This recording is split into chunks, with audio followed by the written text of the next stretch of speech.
The reason why the first season of Paatal Lok worked immensely was that it approached a seemingly impossible investigation most believably and also through a character who wasn't a superhero.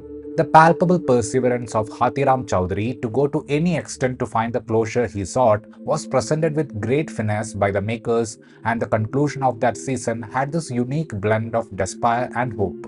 When it comes to the second season, where we have our relentless Chowdhury going after another network criminals with a complicated history, that soul of Patal Lok is maintained, and writer Sudip Sharma and director Avinash Arun deliver yet another riveting season that just holds your attention from the word go. After the events of the first season, Hathiram Chowdhury is back at his office and his associate Imran Ansari is now an IPS officer above him. At one point, Chowdhury goes after the case of a missing man named Raghu Paswan.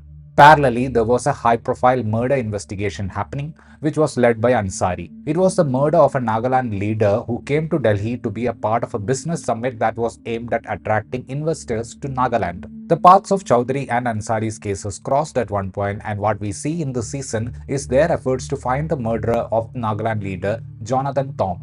Be it the first season or this new one, the story here has this intriguing way of connecting the top tier people and the underprivileged in a very fascinating way. And just like the audience, Hathiram Chowdhury is just a man who is in disbelief of these realities. The writing has so many characters and layers that the final episode feels like a series of closures of different kinds. And from a creative perspective, you kind of feel envious of the makers for being able to create such a script that has a collection of winning moments. Like any great creation, it is the writing that does the magic here, and I love the fact that there isn't a single wasted character or even a shot that has no purpose. There is this young boy Guddu whom Hathiram brings home at one point in the story, and we can have a discussion about his life, his impact on Hathiram's life, and his parents' life. Be it the guy who helps Hathiram in Nagaland or SP Meghna Barua's right hand Isaac. Every character has a backstory, and with minimal scenes or dialogues, Sudip Sharma and his writers Rahul Kanojia, Abhishek Banerjee, and Tamal Sen manages to create a broad world in front of us. The investigation of the murder of Tom is of course the main track that leads the series forward, and the placement of the politics and the exploitation of the mysterious Northeast is pretty intriguing. Since Hathiram is a very normal human being who has difficulties in accepting certain socially taboo elements, the writing of the series had to present his understanding of those aspects realistically. And with a pinch of humor and abuse, the series cracks those areas smoothly. Sudip Sharma and his creations are known for their political stand, and there are these hilarious moments like Chowdhury making someone break a lock, convincing him that it was an act of patriotism. In another scene, one can see a Nagaland rebel beating Hindi speaking Chowdhury for not answering the questions he asked in Nagamese. There is a set visual language Avinash Arun has given to the series, and the choice of colors really imbibe the mood the series wants to portray. The lighting largely has that staged feel, and the framing mostly opts for gentle pans and static shots. The onlooker perspective of the cinematography really enhances the thrills in the story. The screenplay is structured in a way that the multiple tracks about various people we have seen through all these episodes get closure in the final one, and the editing keeps us invested in the development of the story rather than thinking about what happened to the other guy. The execution of the action blocks and the mob scenes was done with great precision, and one could really feel the tension. Jaideep Ahlawat as Hathiram Chowdhury performs the aged man with a relentlessness that doesn't match his health so believably. Chowdhury is not necessarily your ideal hero.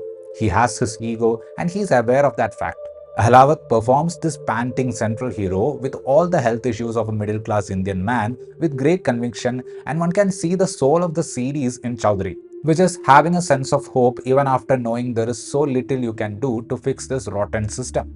Ishwak Singh reprises his role as Ansari, and the evolution of the bond between these two was so lovely to watch on screen. Gul Panag as Chowdhury's wife Renu delivered a memorable performance. Sudeep Sharma has managed to cast some great filmmakers this season as actors, and the performances of Jahnu Barua and Nagesh Kukunoor really worked in favor of the series.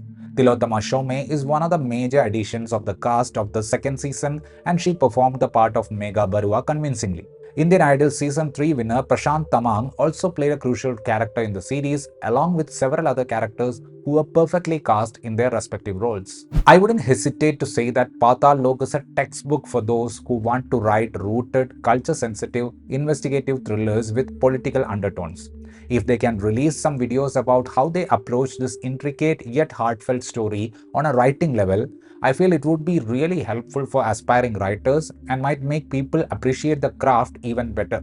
Hathiram Chowdhury's Nagaland journey is riveting, heartening, and thought-provoking. That was my review of Patal Lok Season 2. If you enjoyed watching this video, please give a like and also please consider subscribing to the channel.